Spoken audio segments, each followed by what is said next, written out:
NCERT का short example है ये। और ये बेसिकली इसमें लिखा हुआ ट्रायंगल इनइक्वालिटीज में ट्रायंगल का कंसेप्ट भी यूज किया जा सकता है, इसलिए ये कहा गया।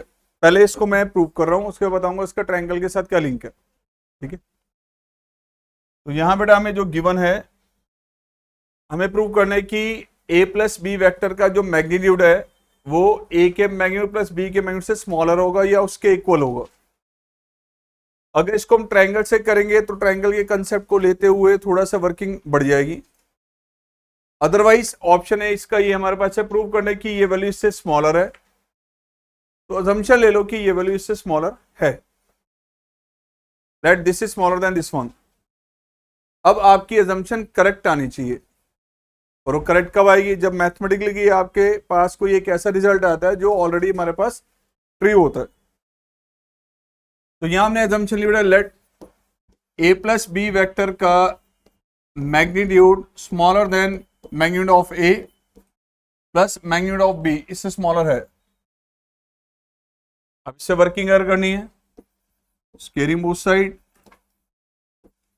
Vector a plus vector b magnitude का square less than equal to a square plus b square, this is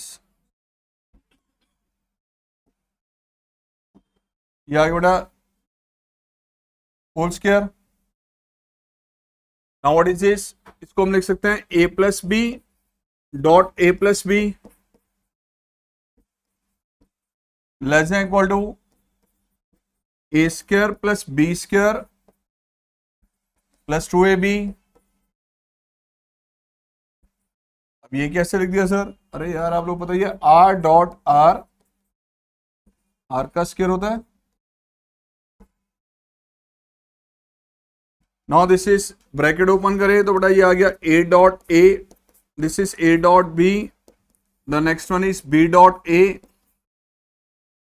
आगे b dot b, right side में this is a dot a plus b dot b, this is twice of magnitude of a magnitude of b। अब a dot a और b dot b तो ये हो गया बेटा, इससे eliminate, cancel out. Commutative property के अकॉर्डिंग ये क्या बन जाएगा रिजल्ट?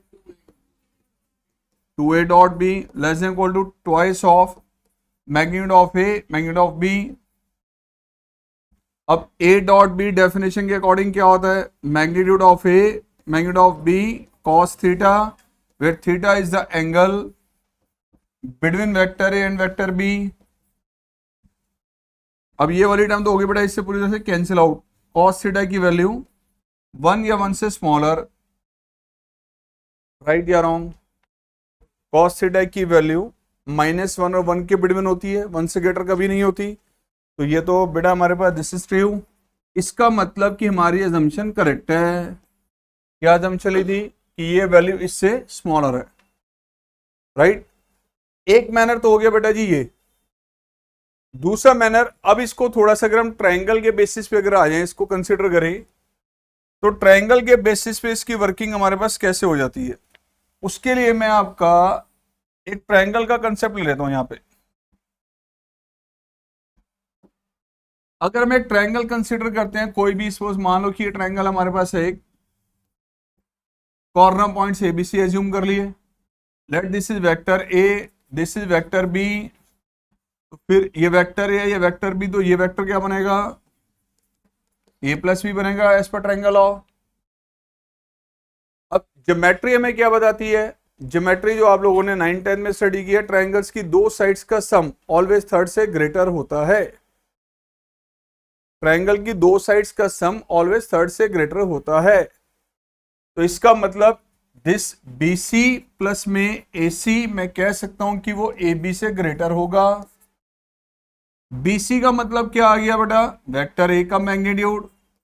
AC का मतलब आ गया वेक्टर B का मैग्नीट्यूड, ग्रेटर देन किससे? A प्लस बी वेक्टर के मैग्नीट्यूड से ग्रेटर बेटा,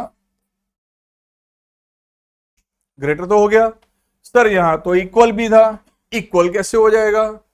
इक्वल होगा ये बेटा आपके पास सिर्फ और सिर्फ तब जब ये ए बी और ए प्लस बी ये वेक्टर्स हमारे पास एक ही लाइन पर होंगे, कोलिनियर होंगे।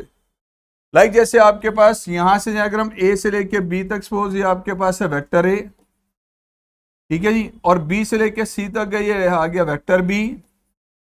अब ए सी वेक्टर क्या बनेगा, ए प्लस बी, तो ए बी प्लस में बी सी तब किसके इक्वल आ जाएगा, ए सी के इक्वल आ जाएगा। ये लेंथ में हमारे पास फिर इक्वालिटी आ जाएगी, राइट, ओके।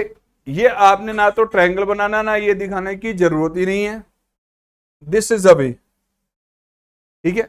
बच्चा कहता है सर ये अजम्पशन वाला स्टेप ना मुझे समझ नहीं आया, मेरा मूड नहीं कर रहा, हमने आज तक मैं ऐसे कोई ऐसे क्वेश्चन किए नहीं। तो यार कोई बात नहीं, किसने कहा ऐसे चलो, आप यहां से रिवर्स चल लो। We know that cos theta 1 या 1 से स्मॉलर होता है, मल्टीप्लाई दोनों साइड किससे, 2ab से, देन दोनों साइड ऐड कर दीजिए a square plus b square, automatically यहां तक पहुंच जाओगे वापस, ठीक है। दोनों ऑप्शंस करेक्ट है, जिससे मर्जी कीजिए आप लोग।